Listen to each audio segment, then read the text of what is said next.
How cruel is the porn industry really to its workers? I used to work in an adult entertainment store where we received copies of Adult Video News, AVN, magazine. It had gossip columns inside that, if they were to be believed, were just an encyclopedia of scumbaggery and awfulness. One story that stuck with me was from a sound engineer who worked in the industry to pay his way through film school back in the 80s.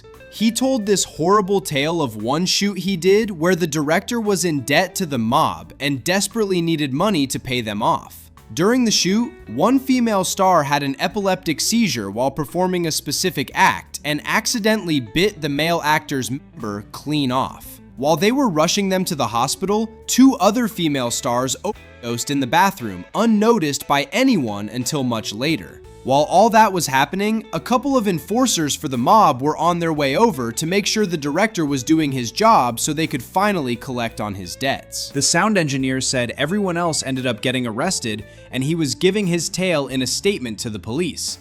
He was so incredibly happy to be arrested because it was the only thing that got him out of there alive.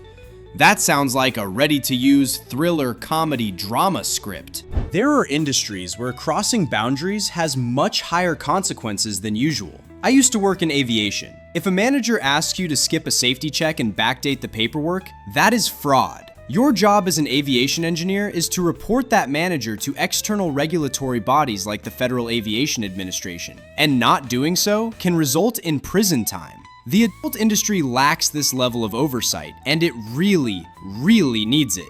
At the very least, strict intimacy clauses should be the norm, specifying in writing every single act an actor consents to and locking that contract 72 hours prior to production so there is a cooling off period. These would prevent situations like, hey, the plan was for a standard scene, but now we need you to do a much more extreme scene with 3 different men. Don't be difficult about this. I have a lot of connections in this industry. Instead, there would be a solid contract. The worker would have 3 days to decide whether or not she is actually comfortable with the new arrangement without on-the-spot coercion.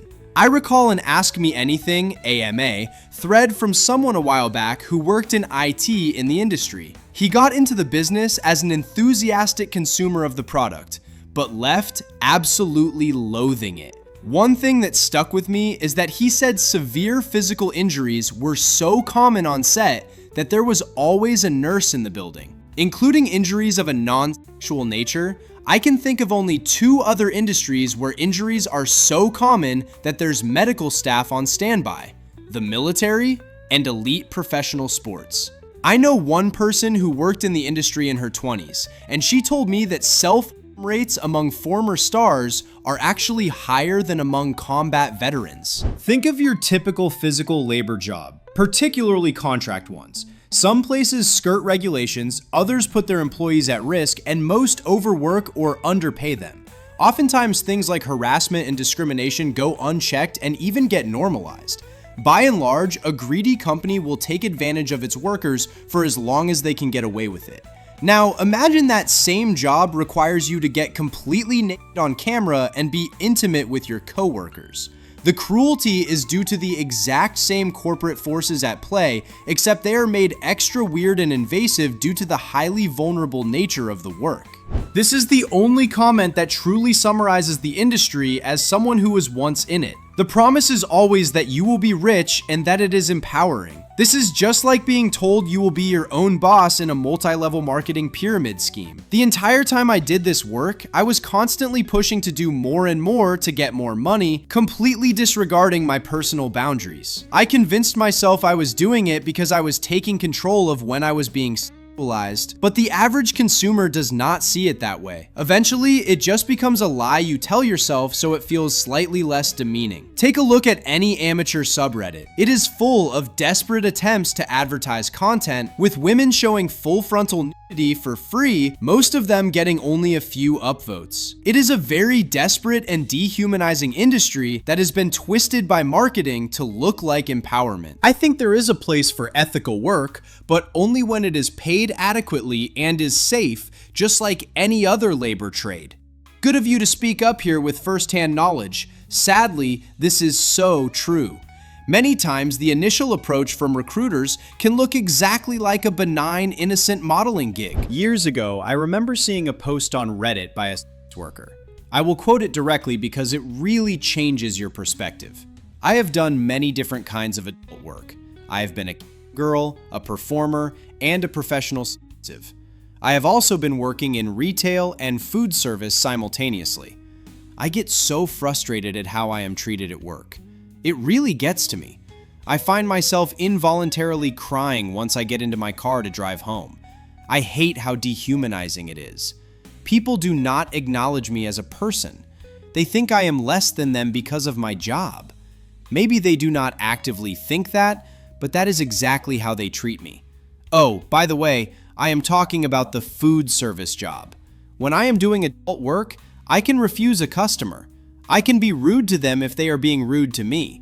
I do not have to apologize for their mistakes. I do not have to be sweet when they are being inappropriate. I negotiate my limits, and I only do what I feel comfortable doing. They do not get to order off the menu, and I am not going to bend over backwards for them. I find it oppressive to work for minimum wage. I find it oppressive to act like the customer is always right. I hate being reduced to a cash register. I worked in a small adult studio with a team of under 20 people, bringing in a little over $1.5 million a year. I was there for over 5 years and have done pretty much every job: performing, assisting on set, editing videos, camera work, planning scenes, and handling the website.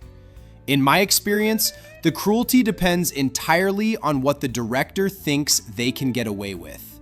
I was taken advantage of for years, but thought I had it good because guest performers said our studio was better than most places they worked. If a performer was easy to manipulate, they were ruthlessly taken advantage of.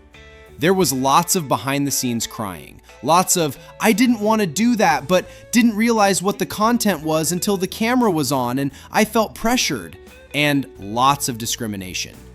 The people in power were full-blown narcissists. Some performers would come in blatantly drunk at 11 a.m. or just to get through the day. I was pressured into content I didn't want to do until I became desensitized and stopped caring. The head of the studio was constantly manipulating young women into inappropriate favors. Old co-stars of mine still reach out and ask how I survived there.